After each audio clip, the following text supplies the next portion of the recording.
أعوذ بالله من الشيطان الرجيم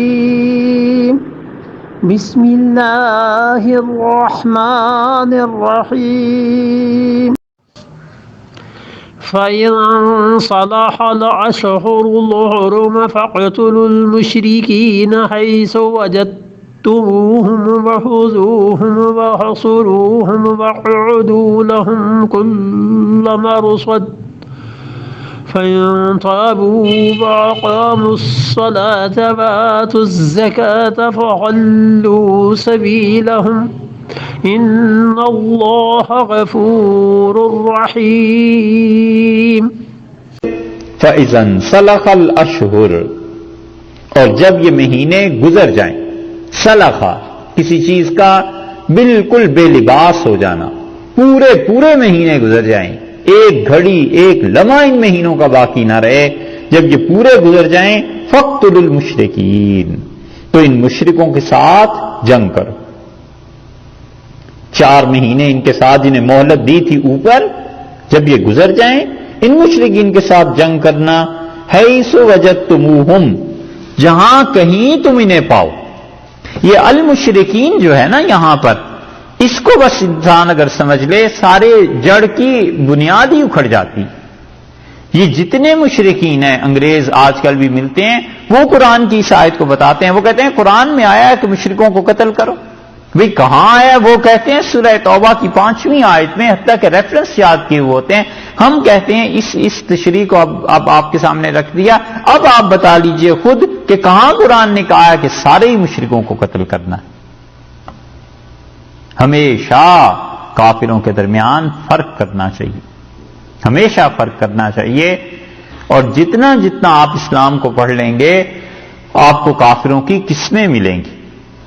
ایک کافر وہ ہے جو اپنی عبادت گاہ میں عبادت میں مصروف ہے، راہب ہے، پرستش کر رہا ہے، پادری ہے، کوئی اسے تعلق ہی نہیں ہے مسلمانوں سے، جنگ کا، ان چیزوں کا، ان کا قتل جائز نہیں، حرام ہے۔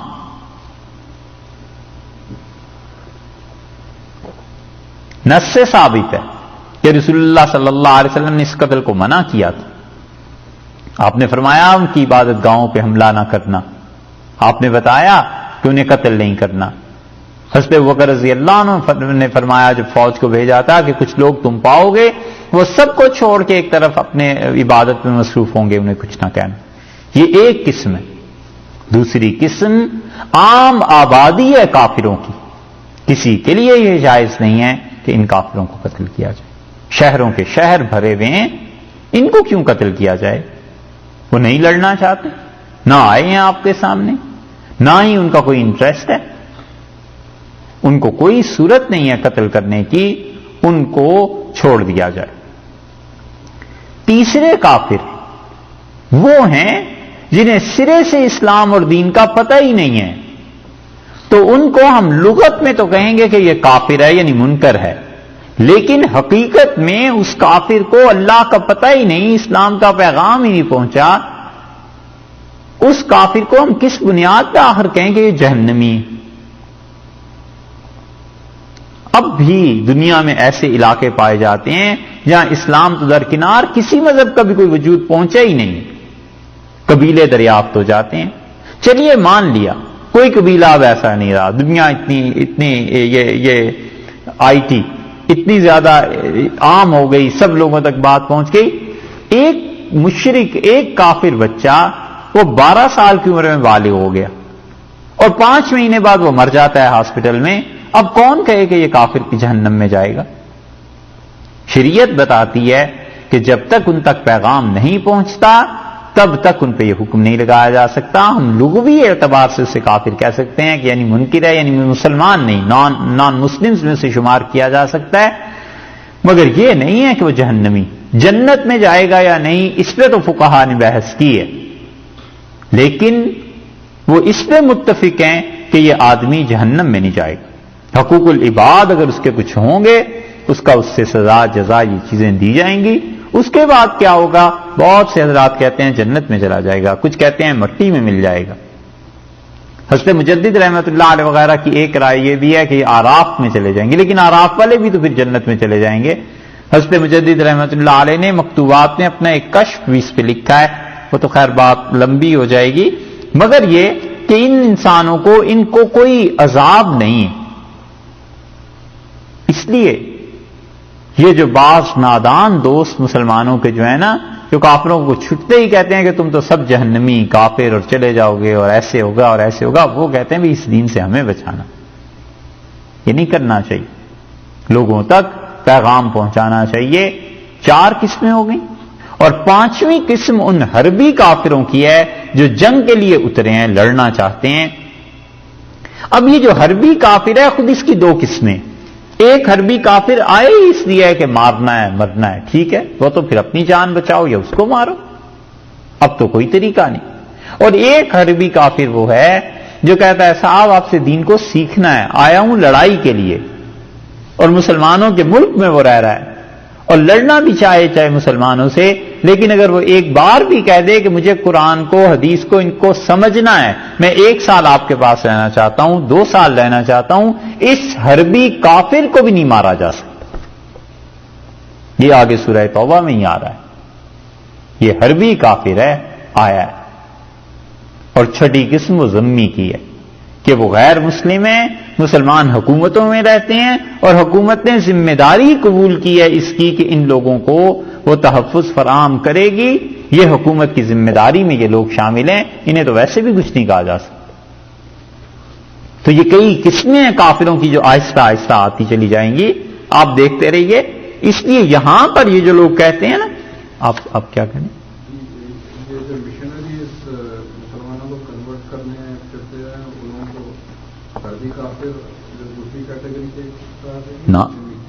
نہ ذمی ہیں، مستشرقین ہیں، یہ جو عیسائی پھرتے ہیں مسلمانوں کو علیہ باللہ عیسائیت کے لیے، ان چیزوں کے لیے، اگر یہ اسلام پر سنجیدہ علمی اعتراضات کریں تو ان کے اعتراضات کا جواب دیا جائے گا، ان کا حق ہے۔ اسٹیٹ میں رہ کے مسلمانوں کی اگر ذمی یا یہ عیسائی جو پھرتے ہیں وہ اسلام پر سنجیدہ اور علمی اعتراض کریں کہ بھئی آپ کے مذہب میں یہ کیوں ہے، یہ باتیں کیوں ہیں، اس کا بھی حق دیا ہے شریعت نے، ہم نے کچھ نہیں کہہ سکتے۔ ان کے اعتراض کو بھی سنیں گے، اس کا جواب بھی دیں گے۔ ہاں وہ دین کا مذاق اڑائے تو پھر بات الگ ہے کہ سمجھنا مقصد نہ ہو، دین کا مذاق اڑاتا رہے۔ یہ ساری قسمیں آگے آہستہ آہستہ آ رہی۔ یہ لوگ جو ویزا لے کے جاتے ہیں اس کو تو کہا جاتا ہے کہ یہ تو مسلمان کی امان لے کے گئے ہیں۔ جی یہ بھی یہ مسلمانوں کی امان ہے کہ تم ہمارے ملک میں آؤ گے، ویزا دینا، ان کو اجازت دینا کہ تم ہمارے ملک میں آؤ، یہ کافروں کے لیے امان ہی تو ہے۔ وہ تو ٹورسٹ ویزا پہ جاتے ہیں، پھر مشنری ایکٹیویٹی انلیگل شروع کرتے ہیں۔ تو بھی نہیں، حربی نہیں ہے، بہرحال حربی کے لیے بہت چیزیں اور ہیں۔ تو یہ کافروں کی قسمیں آہستہ آہستہ آ رہی۔ اللہ تعالیٰ نے فرمایا فَإِذَا انْسَلَخَ الْأَشْهُرُ الْحُرُمُ، اور جب یہ عزت والے مہینے یہ جو ہیں گزر جائیں، فَاقْتُلُوا الْمُشْرِكِينَ، ان مشرکوں کو قتل کرو۔ یہاں مشرک کون سے مراد ہیں؟ یہ وہی جنہوں نے معاہدے کو توڑا تھا، جنہوں نے مدد کی تھی، بنو بکر اور قریش والے، یہ مشرک مراد ہیں، ہر کوئی مشرک تھوڑا ہی مراد ہے۔ اسی آیت کو وہ لے کے وہ کہتے ہیں جی دیکھو قرآن نے کہا کہ جب یہ 4 مہینے گزر جائیں تو دنیا بھر کے جتنے مشرک ہیں انہیں مارو، اور پھر آگے بھی 4 چیزیں کہتے ہیں حیث وجدتموہم، قرآن نے کہا ایک تو یہ کہ ان کو جہاں کہیں بھی پاؤ، تو اس کا مطلب یہ ہے کہ دنیا بھر میں جتنے مشرکین ہیں۔ اچھا وہ خذوہم، اور انہیں پکڑو، وہ کہتے ہیں پھر تم انہیں قید بھی کرو گے، واحصروہم، اور ان کا محاصرہ کرو، وقعدوا لہم کل مرصد، ہر جگہ پر ان کی طاق میں بیٹھو۔ وہ کہتے ہیں یہ ہے تمہاری مذہبی کتاب، یہ تمہیں سکھاتی۔ الیاذ باللہ، ان سے بھی تو پوچھیں جن پہ کتاب نازل ہوئی ہے، جن لوگوں نے پڑھی ہے، پڑھایا ہے کہ اس کتاب نے آخر یہ کیا کہا ہے اور اس کے مطلب اور معانی کیا ہیں، ان سے نہیں پوچھتے، باقی سارے جہان میں جو مرضی تعویل کر لیں۔ وہ ایسے ہی ہے جیسے وہ پہلے بھی قصہ سنایا تھا کہ وہ رو رہے تھے، پریشان حال، کسی نے پوچھا کیا ہوا، تو کہنے لگے ہماری بیوی بیوہ ہو گئی۔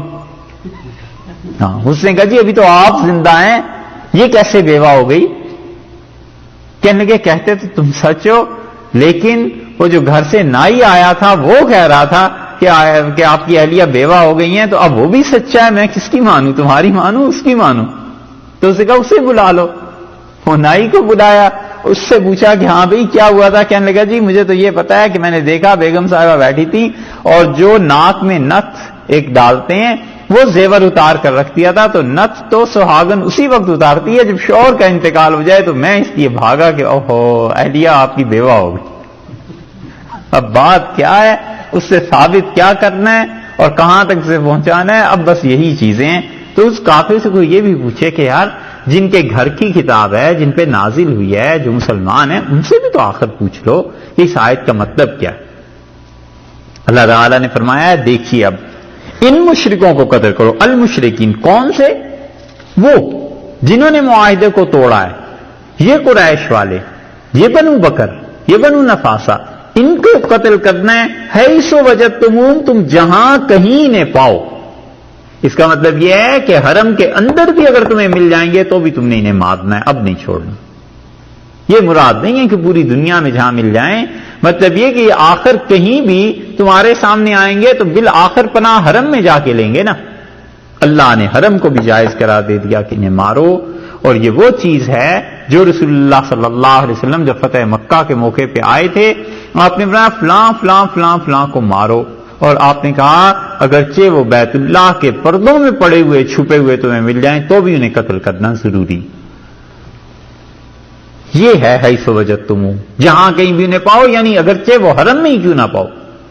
صاف سی بات تھی کہ انہوں نے لڑ بھڑ کے آخر حرم میں جا کے پناہ لینی ہے نا، تو مسلمان انہیں نہیں ماریں گے کہ حرم میں اب پناہ انہوں نے لے لی. اللہ نے فرمایا اب دریغ نہیں کرنی، انہوں نے بھی تو آخر خزاعہ والوں کو مارا ہے، انہوں نے بھی تو رکوع اور سجدے میں لوگوں کو پڑے ہوئے تھے اللہ کے سامنے قتل کیا ہے، کیوں انہیں چھوڑ دیا جائے؟ اب دیکھ لیا اس کا ترجمہ. اب اس کا یہ ترجمہ کرنا کہ دنیا میں جہاں کہیں مشرک مل جائیں مارو، ہے کوئی تک. وخذوہم، اور انہیں پکڑو. جس کے لیے تین چیزیں، یا تو قتل کے لیے قیدی بنا لو انہیں تاکہ فدیہ دے کر چھوٹ جائیں.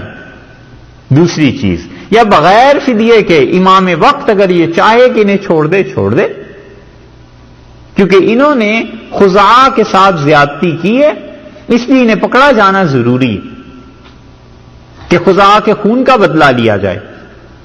یا امام وقت اپنی طرف سے خزاعہ کے جیسے پیسے ہیں یہ ادا کر دیے جائیں گے اور انہیں بغیر فدیے کے چھوڑ دیا جائے گا.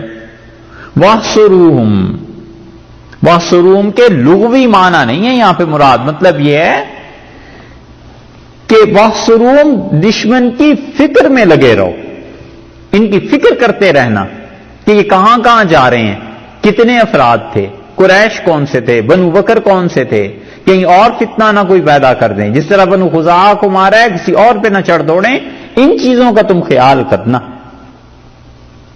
وقعدوا، اور بیٹھو، لہم ان کے لیے کل مرصد، اور تم ان کے لیے بیٹھو ہر جگہ ان کی طاق پر. وہی بنو بکر والے کہ ان کی طاق پر رہنا. اگر آپ اسے بنو بکر یہاں نہ قرار دیں تو پھر کیا کریں؟ یہاں پہ اگر فرض کر لیجئے عام مشرکین قرار دیں تو عام مشرکین میں تو حربی بھی ہیں اور غیر حربی بھی ہیں، ذمی بھی ہیں، معاہد بھی ہیں جن کے ساتھ معاہدہ ہوا ہے، ویزا دیا گیا. پھر تو اس آیت کا کوئی مطلب ہی نہیں نکلتا. لا محالہ تقسیم کرنی پڑے گی کہ کون سے مشرکین مراد ہیں. سارے مفسرین اسی طرف گئے ہیں کہ ان کے بارے میں آیت نازل ہوئی تھی. اب بھی اگر حربی کافر آ جائیں اور مسلمانوں کے ساتھ معاہدہ توڑ دیں تو وہ جو حربی کافر ہیں ان کے ساتھ ایسا کام کیا جائے گا. جی کئی لوگ اس کی تفسیر فتح مکہ سے پہلے کی نازل ہوئی آیت سے کرتے ہیں. جی آئے گی بات آگے. بعض رات نے کی ہے لیکن زیادہ صحیح چیزیں یہی کہ فتح مکہ کے بعد کے واقعات. فَإِن تَابُوا، اگر یہ توبہ کر لیں شرک سے. دیکھا اب یہ حکم میں پھر استثناء آ گیا کہ اگر یہ اہل مکہ توبہ کر لیں، وَأَقَامُوا الصَّلَاةَ، اور اس کے ساتھ ساتھ نماز پڑھیں، وَآتُوا الزَّکَاةَ، اور زکات دیں، فَخَلُّوا سَبِیلَهُمْ، تو پھر کیا کرنا ہے؟ فَخَلُّوا سَبِیلَهُمْ، ان کی راہ چھوڑ دو. ان کو اب کچھ نہیں کہنا، ان کی راہ چھوڑ دو. انہوں نے توبہ کر لی، ایک اعتقاد درست کر لیا، اور اس کے ساتھ ساتھ نماز اور زکوٰۃ کے قائل ہو گئے۔ یہ نہیں ہے کہ انہوں نے پڑھی، پڑھنا نہ پڑھنا تو فسق ہے نا، کوئی نہیں پڑھتا تو فاسق ہو جائے گا، آپ سے کافر تو نہیں قرار دے سکتے۔ تو مطلب، اور جو کوئی آدمی نماز اور زکوٰۃ کو سرے سے فرض ہی نہ مانے تو کافر ہو جائے گا۔ اس آیت کے اس ٹکڑے سے حضرت ابوبکر رضی اللہ عنہ نے استدلال کیا تھا کہ جو زکوٰۃ نہیں دیتے ان کا عقیدہ ہے کہ زکوٰۃ دینی نہیں ہے، حضرت ابوبکر رضی اللہ عنہ نے اس آیت سے انہوں نے کہا تھا کہ کافر، اور یہ آیت انہوں نے حضرت عمر رضی اللہ عنہ کے سامنے رکھی تھی۔ حضرت عمر رضی اللہ عنہ جب ان سے کہا کہ حضرت ہم کیسے ان لوگوں کے ساتھ جہاد کریں گے جبکہ وہ لا الہ الا اللہ کا اقرار کرتے ہیں، تو حضرت ابوبکر رضی اللہ عنہ نے یہ آیت پڑھی اور انہوں نے کہا اللہ نے فرمایا ہے اقام الصلاۃ کا اور آتوا الزکوٰۃ کا کہ یہ دیں اگر یہ کون سے وہ مشرکین تو فخلوا سبیلہم، تو پھر ان سے ان کا راستہ چھوڑ دینا۔ یہاں پر بھی یہ سوچ لیا جائے کہ یہ جو مشرکین ہیں فرمایا اگر یہ جزیہ دے اگر یہ نماز پڑھ لیں اور زکوٰۃ دے دیں تو ان کو چھوڑ دو۔ یہ جو اپرچونٹی ایک دیتا ہے اسلام کہ جزیہ دے دیں، ٹیکس دے دیں، یہاں وہ نہیں ذکر کیا۔ اس کا مطلب یہ ہے کہ مشرکین جو مکہ کے تھے، جو حرمین شریفین کے تھے، جو وہاں کے تھے، یا جو بھی اس وقت صورتحال پیش تھی، انہیں خدا نے دو ہی چیزوں کے لیے رکھا ہے کہ توبہ کر لیں، نماز پڑھیں، زکوٰۃ دیں، مسلمان رہیں، یا یہ کہ وہ مشرک ہیں ان علاقوں کو چھوڑ کر نکل جائیں۔ ان کو یہ اجازت نہیں دی ہے کہ وہ جزیہ دے کے وہاں رہیں، ان کو یہ اپرچونٹی نہیں ملی۔ اس سے دو چیزیں پتہ چلتی ہیں۔ ایک چیز تو یہ پتہ چلتی ہے کہ وہی مشرکین مراد ہے جو ہم اتنی دیر سے بات کر رہے ہیں کہ ان مشرکین سے مراد ہی وہی ہیں جو بنو بکر وغیرہ کے تھے، اور مشرکین مراد لیے ہی نہیں جا سکتے۔ اور اس کی دلیل یہ بھی ہے کہ اللہ نے جزیے کی بات نہیں کی، اللہ تعالیٰ نے فرمایا۔ ایک بات یہ، اور دوسرے یہ پتہ چلتا ہے کہ وہاں کے کافروں اور مشرکوں میں اور دنیا کے باقی مشرکوں کافروں میں اللہ نے فرق رکھا ہے۔ وہ زمین چاہیے تھی کہ مسلمانوں کی حکومت وہاں پر قائم ہو، خلافت وہاں پر قائم ہو، اور مسلمان وہاں خدا کے قوانین کو نافذ کریں، وہ زمین چاہیے تھی، اس لیے انہیں جزیے کے لیے نہیں کہا گیا۔ آگے چل کے 28 نمبر آیت میں اور احکامات آتے ہیں، مگر یہاں نہیں۔ تو المشرکین سے مراد وہ پیمان توڑنے والے، اور اس بات کو یہاں پر بھی فرمایا فخلوا سبیلہم، ان کا راستہ چھوڑ دو، یعنی ان سے جزیہ نہیں لینا۔ اگر وہ جزیہ دے کے بھی دینا چاہیں قبول نہیں کرنا، بس ان کے لیے یا ایمان ہے یا کفر ہے، اور کچھ نہیں چیز۔ ان اللہ غفور الرحیم، اور اللہ تعالی جو ہیں وہ مغفرت فرمانے والے ہیں، بہت، اور رحم کرنے والے ہیں۔ ایک طرف مشرکین کو یہ بھی بتا دیا کہ تمہارے ساتھ یہ رویہ ہوگا آئندہ اگر 4 مہینوں کے بعد، دوسری طرف اللہ نے کہا کہ تم ہمارے فرما بردار، مطیع، عبادت گزار بن کے رہو، کوئی تمہیں نہیں چھیڑتا، کوئی کچھ نہیں کہتا، تم ہماری مخلوق میں سے ہو، توبہ کر لو، رجوع کر لو۔